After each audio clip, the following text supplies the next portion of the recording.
నమస్తే అండి. నేను వాణి. ఈరోజు మనం రామశేషు నందగిరి గారు రచించిన 'వ్యాపారం' అనే ఒక మంచి కథను విందాం. రామాపురంలో కృష్ణయ్య అనే వ్యాపారి ధర్మంగా, న్యాయంగా వ్యాపారం చేసి ఊరిలో మంచి పేరు తెచ్చుకున్నాడు. అతను చేసే బట్టల వ్యాపారం అతనికి విపరీతమైన లాభాలు తెచ్చిపెట్టకపోయినా అతనికి లోటు లేకుండా జరుగుబాటు అయ్యేది. ఊరందరితో మంచిగా ఉంటూ తన కుటుంబాన్ని ఏ లోటు లేకుండా పోషించుకునేవాడు. కృష్ణయ్యకు ఇద్దరు కొడుకులు. వారిద్దరినీ చదువు అయిపోగానే తనతో పాటు వ్యాపారం చూసుకుంటూ మెళకువలు నేర్చుకోమన్నాడు. అతని మాట ప్రకారం కొడుకులు అతనితో పాటు వ్యాపారం చూసుకోసాగారు. వ్యాపారం చక్కగా సాగుతుంది. బిడ్డలు ప్రయోజకులు కాగానే వారిద్దరికీ పెళ్ళిళ్ళు కూడా చేసేశాడు కృష్ణయ్య. అందరూ కృష్ణయ్యని అదృష్టవంతుడు అనేవారు. ఇటు ఇంట్లోనూ అటు వ్యాపారంలోనూ కృష్ణయ్య మాటకు ఎదురులేదు. అంతా సవ్యంగానే సాగిపోతూ ఉంది. కొన్నాళ్ళు గడిచిన తర్వాత పెద్ద కొడుకు మోహన్ తండ్రి చెప్పిన తీరున నడుచుకుంటూ వ్యాపారం చక్కగా చేయసాగాడు. కానీ చిన్న కొడుకు ప్రసాద్కి డబ్బులు బాగా సంపాదించాలని, తనదైన రీతిలో వ్యాపారం చేయాలని కోరిక. అందుకే ధైర్యం చేసి ఒకరోజు తండ్రితో ఇలా అన్నాడు: నాన్న, నేను అన్నయ్యతో కలిసి వ్యాపారం చేయాలని అనుకోవడం లేదు. నేను విడిగా వ్యాపారం చేస్తాను. నా వాటా నాకిచ్చేయండి. తండ్రి అతని మాటలకు ఆశ్చర్యపోయాడు. ఏమైందిరా, చక్కగా కలిసి చేసుకుంటే ఇబ్బంది ఉండదు కదా అని అడిగాడు. లేదు నాన్న, నాకు కుదరదు. అన్నయ్య నేను చెప్పినట్లు చేయడు, నాకు వాడు చెప్పినట్లు నచ్చదు అన్నాడు చిరాగ్గా. పెద్దోడా, తండ్రి పిలుపు విని ఏం నాన్నా అంటూ వచ్చాడు మోహన్.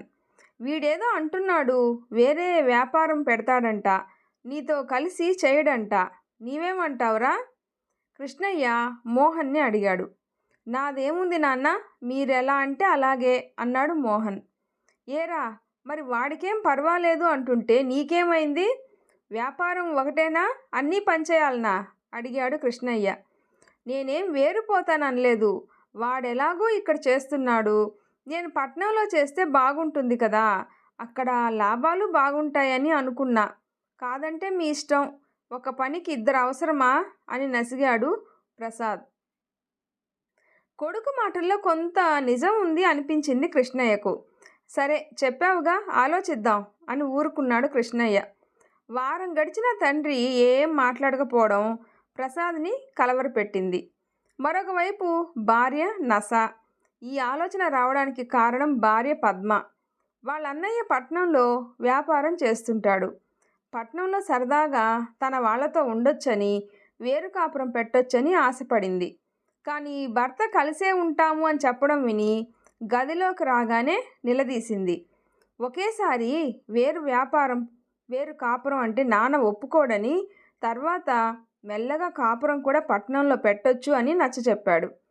ఆ మరుసటి రోజు తండ్రి పిలిచి తన ఇష్టప్రకారం కానిమ్మని వివరాలన్నీ సేకరించి చెప్తే దానిని బట్టి చేద్దామని ప్రసాద్కి చెప్పాడు. నాన్న, పద్మ అన్న పట్నంలో వ్యాపారం చేస్తున్నాడు, అతను నాకు సహాయం చేస్తాడు అన్నాడు ప్రసాద్. అయితే ముందుగానే ఏర్పాటు చేసుకున్నావా? తీక్షణంగా అడిగాడు కృష్ణయ్య. అదేం లేదు నాన్న, నీళ్లు నమిలాడు ప్రసాద్. సరే, అన్నీ ఏర్పాట్లు చేసుకొని ఎంత కావాలో చెప్పు, ఇస్తాను. కానీ నేను ఇచ్చేది అప్పుగానే. 3 నెలలు సర్దుకోవడానికి అవకాశం ఇస్తున్నాను.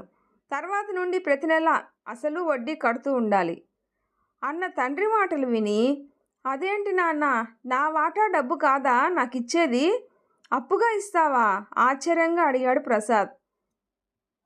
అవునరా, నేనున్నంత వరకు ఆస్తి పంచేదే లేదు. ఉన్న వ్యాపారం పెంచాలి అని అనుకుంటున్నాను.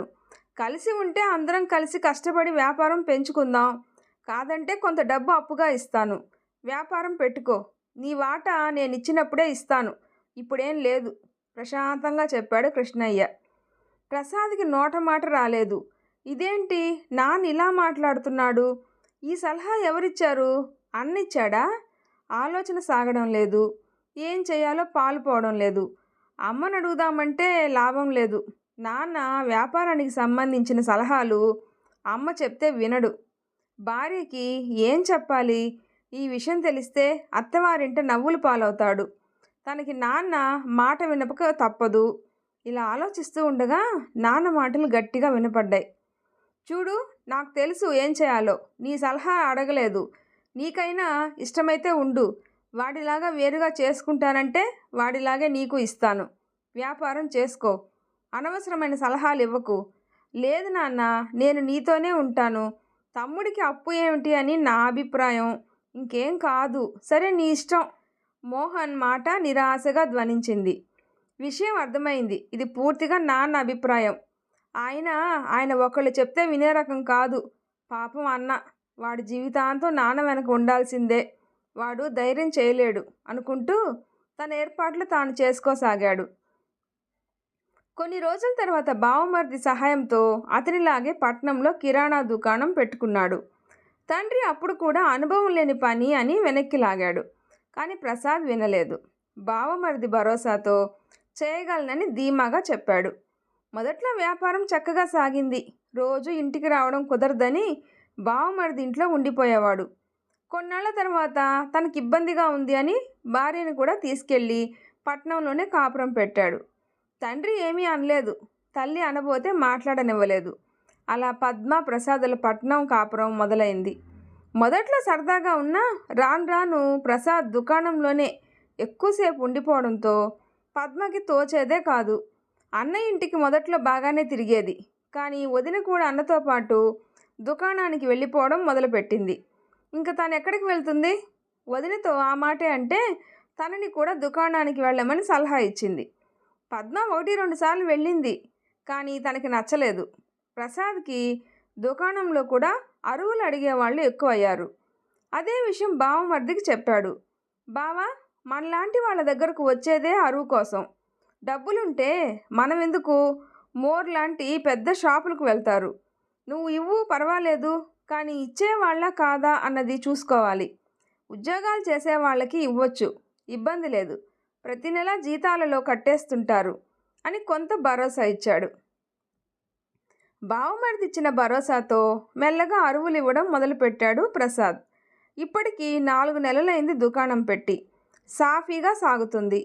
నాన్న అడిగినట్లు 3 నెలల తర్వాత కాకుండా 2 నెలల నుండే డబ్బు పంపడం మొదలుపెట్టాడు ప్రసాద్. ప్రసాద్ వ్యాపారం మొదలుపెట్టాక ఒకసారి ఊరు వెళ్ళి తన వ్యాపారం గురించి చాలా గొప్పగా చెప్పాడు. తండ్రి అంతా విని, మంచిది, ఇంక ముందు కూడా ఇలాగే జాగ్రత్తగా చేసుకో అని అన్నాడు. తల్లి, అన్న, వదిన చాలా సంతోషించారు. పద్మని కూడా తీసుకుని రమ్మని చెప్పారు. ఈ విధంగా మరో 6 నెలలు గడిచాయి. ఖాతాదారులు మెల్లిగా ఆలస్యం చేయడం మొదలుపెట్టారు. ప్రసాద్కి ఇబ్బంది మొదలైంది. తండ్రికి డబ్బు పంపిస్తే తనకు చాలా కష్టమయ్యేది. పంపకపోతే మాట వస్తుంది అని పంపి తాను నెలంతా ఇబ్బంది పడేవాడు. పండగ నెల వస్తే చాలామంది ఖాతాదారులు పద్దు చెల్లింపు వెనక పెట్టేవారు. ఒకసారి బావమరిదితో చెప్తే, మీ ఏరియాలో నేను అడిగితే మర్యాదగా ఉండదు, మీరే కొంచెం గట్టిగా చెప్పండి అని తప్పించుకున్నాడు. ప్రసాద్కి ఏమీ పాలు పోలేదు. ఆ నెల తండ్రితో పండగ నెల అవసరం ఉంది అని చెప్పి తప్పించుకున్నాడు. మెల్లగా ఖాతాదారుల వలన ఇబ్బందులు పెరుగుతూనే వచ్చాయి. కొంతమంది ఇల్లు మారిపోయిన వాళ్ళు, ట్రాన్స్ఫర్ అయి వెళ్ళిపోయిన వాళ్ళతో మరింత నష్టం పెరిగి ₹1,00,000 నష్టానికి దారితీసింది. ఈ విషయంలో బావమరిది నుండి ఎటువంటి సహాయం లేకపోయింది. తండ్రికి తెలిస్తే ఏం చెప్పాలో అర్థం కావడం లేదు. ఇన్నాళ్ళు వ్యాపారం చేశారు, ఎవరు ఎలాంటి వాళ్ళో తెలుసుకోలేరా? అందరికీ అప్పులిచ్చి ఇప్పుడు నన్నడిగితే నేనేం చేయగలను అన్న బావమరిది మాటలకు చాలా బాధపడ్డాడు. ఇప్పుడు ఆలోచిస్తే నాన్న అన్న మాటలకు అర్థం ఇప్పుడు బోధపడింది. తనకు బట్టల దుకాణంలో అనుభవం ఉంది. తమది చిన్న ఊరు. ఎవరు ఎలాంటి వారో నాన్నకు బాగా తెలుసు. సాధారణంగా బట్టల దుకాణంలో ఎవరూ అరువు పెట్టరు, ఎవరో బాగా తెలిసిన వాళ్ళైతే తప్ప. అది కూడా నాన్నే ఎక్కువగా చూసుకునేవాడు. అన్నయ్య కూడా తనకి బాగా తెలిసిన వాళ్ళే అయినా నాన్నని అడగకుండా ఇచ్చేవాడే కాదు. అంతా అరువులేని వ్యాపారం కావడంతో నష్టాలు ఎప్పుడూ రాలేదు. అయినా నాన్నకి ఉన్న అనుభవం ముందు తనెంత? ఇవన్నీ గుర్తుకు వచ్చి చెమటలు పట్టాయి ప్రసాద్కి. అదే సమయంలో నాన్న అనుకోకుండా రావడంతో ఒక్కసారి ఊపిరి ఆగినంత పనైంది. కానీ ఎప్పటికైనా చెప్పక తప్పదు. మహా అయితే 4 మాటలు అంటాడు. పడక తప్పదు. కనీసం సలహా ఇస్తాడు కదా అనుకుని ధైర్యం చేసి నాన్నకి ప్రస్తుత పరిస్థితిని వివరించాడు ప్రసాద్. అంతా మౌనంగా విన్న కృష్ణయ్య, సరే ఈరోజు నేను పని మీద వెళ్తున్నాను, మరో 2 రోజుల్లో వస్తాను, అధైర్యపడకు అని వెళ్ళిపోయాడు. నాన్న ఏమీ అనకపోవడం ఆశ్చర్యంగా అనిపించింది. అన్నట్టుగానే 2 రోజుల తర్వాత వచ్చాడు. రాగానే దుకాణానికే వచ్చాడు. అలా 15 రోజుల పాటు వ్యాపారం మొత్తం తనే చూసుకుంటూ తనని వసూళ్లకు పంపాడు. ఊరు వదిలి వెళ్ళిపోయిన వాళ్ళని తప్ప చాలామందివి వసూలయ్యాయి. తాను ఇంటికి వెళ్ళడంతో మొహమాటానికి కొందరు ఇచ్చేశారు. దుకాణంలో నాన్న వారిని అడిగిన తీరుకు మరికొంతమంది ఇచ్చేశారు. ఈ విధంగా చాలా మటుకు వసూళ్లు కావడంతో కాస్త గట్టున పడినట్లయింది. పద్మ మామగారి రాకతో భయపడింది. వ్యాపారం సరిగా లేదని వెనక్కి వచ్చేయమంటారేమో అని. కానీ ఆయనే నిలబడి వ్యాపారాన్ని ఒక దారికి తేవడంతో చాలా సంతోషించింది. దుకాణం అంతా చూసి కావలసిన కొన్ని వస్తువులు తెప్పించి మళ్ళీ కొత్త కళ తెప్పించాడు. మెల్లగా ఖాతాదారులు పెరిగి మళ్ళీ పూర్వస్థితికి వచ్చింది దుకాణం. కృష్ణయ్య ఊరెళ్తూ మధ్యలో వస్తుంటానని దుకాణం జాగ్రత్తగా చూసుకోమని చెప్పి వెళ్ళాడు. ప్రసాద్కి చాలా సంతోషంగా అనిపించింది. తండ్రి తననేమీ అనకపోవడం, పైగా తనకు సహాయం చేయడంలా చాలా ధైర్యాన్ని కూడా ఇచ్చింది. అప్పటి నుండి జాగ్రత్తగా దుకాణం చూసుకుంటూ కొంచెం కొంచెంగా అభివృద్ధి చేసుకున్నాడు. కాస్త కుదుట పడ్డాక భార్యతో కలిసి ఊరెళ్ళాడు. ఇంట్లో అందరూ ఎంతో సంతోషించారు. అన్నతో కూర్చొని వ్యాపార విషయాలు మాట్లాడుతూ, అన్నా, నాన్న చెప్పింది నిజమే. మనకు అనుభవం ఉన్న వ్యాపారమే చెయ్యాలి, కానీ అనుభవం లేని పనిలో వేలు పెడితే మునిగిపోవడం ఖాయం. నా పరిస్థితి అదే అయ్యింది. నాన్న కలుగు చేసుకోకుంటే నేను మునిగిపోయేవాడిని.